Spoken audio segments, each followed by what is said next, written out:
Hello बच्चों। आज मैं आप सभी को पढ़ाऊंगा प्रेजेंट इंडेफिनिट टेंस। इसका जो आइडेंटिफिकेशंस होते हैं वे हैं ता है, ती है, ते हैं।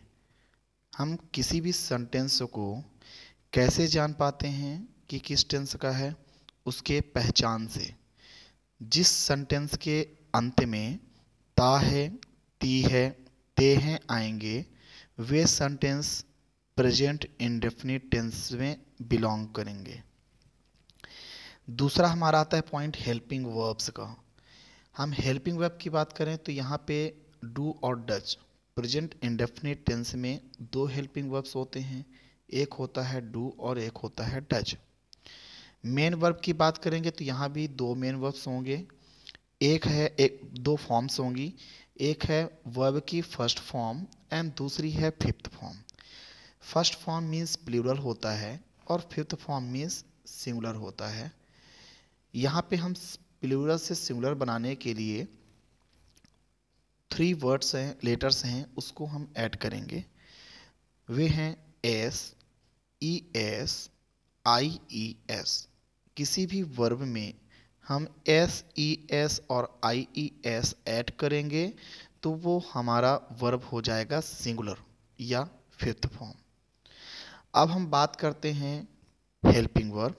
हेल्पिंग वर्ब डू का यूज़ हम लोग कहाँ करते हैं और फर्स्ट फॉर्म का कहाँ करते हैं? तो जिस वर्ड्स के साथ हम फर्स्ट फॉर्म का यूज करते हैं उन्हीं के साथ जब हेल्पिंग वर्ब की बात आएगी तो डू का यूज करेंगे। तो चलिए देखते हैं कहाँ पे फर्स्ट फॉर्म का यूज करते हैं और कहाँ पे डू का यूज करते हैं। तो use of do and first form. We use do with I, we, you, they and plural words except these। इनके अलावा भी कोई भी प्लूरल वर्ड्स आते हैं जैसे राम एंड श्याम, बच्चे, तो उनके साथ भी हम डू का यूज करेंगे यदि हेल्पिंग वर्ब की बात आएगी तो। और यदि मेन वर्ब की बात आएगी तो हम वर्ब की फर्स्ट फॉर्म का यूज करेंगे। अब हम बात करते हैं डज। डज का यूज़ हमेशा सिंगुलर सब्जेक्ट्स के साथ यूज करते हैं और उन्हीं के साथ ही हम सिंगुलर सब्जेक्ट्स के साथ ही हम फिफ्थ फॉर्म का यूज करते हैं। और फिफ्थ फॉर्म का मतलब होता है singular verbs. Singular subjects singular verb, plural subjects plural verb. We use does with he, she, it and singular words except these subjects. अब हम बात करें स्ट्रक्चर्स। फॉर अफर्मेटिव सेंटेंस हम जो स्ट्रक्चर्स यूज करते हैं वे हैं, पहले हमें सब्जेक्ट लिखना है, फिर मेन वर्ब की फर्स्ट या फिफ्थ फॉर्म लिखना है, फिर ऑब्जेक्ट, फिर कॉम्प्लीमेंट। नेगेटिव की बात करेंगे तो पहले सब्जेक्ट लिखेंगे, फिर डू डज लिखेंगे, फिर यहाँ पे नॉट आ जाएगा। डू नॉट या डज नॉट कर सकते हैं, या तो डू नॉट या तो डू और डज नॉट। यहाँ पे अभी हम जो लिख रहे हैं सब्जेक्ट डू और does not, then main verb first form. अब यहाँ पे जब हेल्पिंग वर्ब आ गया तो यहाँ वर्ब की सिर्फ फर्स्ट फॉर्म लगेगी, फिफ्थ फॉर्म का कोई भी रोल यहाँ पे नहीं होगा। फिर ऑब्जेक्ट, फिर कॉम्प्लीमेंट। मतलब एस वी ओ सी आपको याद रखना है। इसमें थोड़े से चेंजेस होंगे। जो हमारा अफर्मेटिव सेंटेंस होता है it does not take helping verbs, it takes, that's why it takes two forms of verb, first form and fifth form. But here we use do and does as helping verb, that's why we use here first form of main verb. फिर हम बात करते हैं interrogative sentence की। इसमें यदि हम देखते हैं तो हम पाते हैं कि सबसे पहले हमें डू और डज का यूज करना है, इसके बाद सब्जेक्ट का यूज करना है, फिर मेन वर्ब की फर्स्ट फॉर्म, फिर ऑब्जेक्ट, फिर कॉम्प्लीमेंट, फिर इंट्रोगेशन मार्क।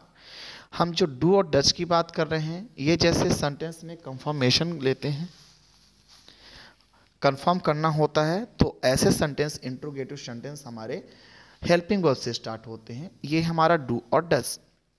फिर उसके बाद सब्जेक्ट आता है, फिर वर्ब की फर्स्ट फॉर्म, फिर ऑब्जेक्ट, फिर कॉम्प्लीमेंट। यहाँ भी मैंने अभी आपको बताया कि अब सभी में वर्ब की फर्स्ट फॉर्म चलेगी, क्योंकि यहाँ पे डू और डज आ चुका है, हेल्पिंग वर्ब आ चुका है। फिर हम बात करते हैं क्वेश्चन वर्ड प्लस इंटरोगेटिव आ जाएगा।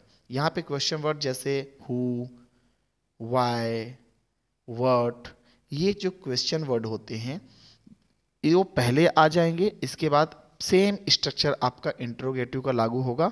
Do does, subject subject, first form, object object, complement complement, interrogation mark. अब हम देखते हैं इंट्रोगेटिव प्लस निगेटिव। ठीक है, इंट्रोगेटिव तो हो गया, उसमें निगेटिव भी जोड़ना है। तो इंट्रोगेटिव निगेटिव में हम कुछ नहीं करना है, हमें सेम स्ट्रक्चर्स को फॉलो करना है, सिर्फ और सिर्फ सब्जेक्ट और वर्ब के बीच में नॉट का यूज कर देना है। Do does, subject subject, first form. But आप देखेंगे दोनों के बीच में जो डिफरेंस है उसके बीच में हमने नॉट लगा दिया है। इसके बाद ऑब्जेक्ट, कॉम्प्लीमेंट, इंट्रोगेशन मार्क। ये हमारा हो गया interrogative plus negative sentence.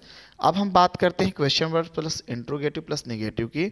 Same structure रहेगा, question word, do does, subject. Only we have to use not between subject and verb first form. यहाँ पे हमने नॉट लगा दिया, फिर फर्स्ट फॉर्म लगा दिया, फिर ऑब्जेक्ट लगा दिया, फिर कॉम्प्लीमेंट, फिर इंट्रोगेशन मार्क।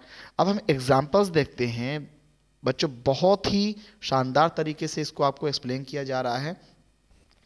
अब आपको स्ट्रक्चर्स की आवश्यकता नहीं पड़ेगी। चलिए हम देखते हैं सेंटेंसेस।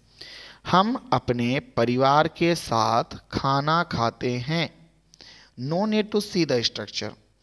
हमें क्या करना है, सभी हिंदी को पहले ग्रुपिंग करना है।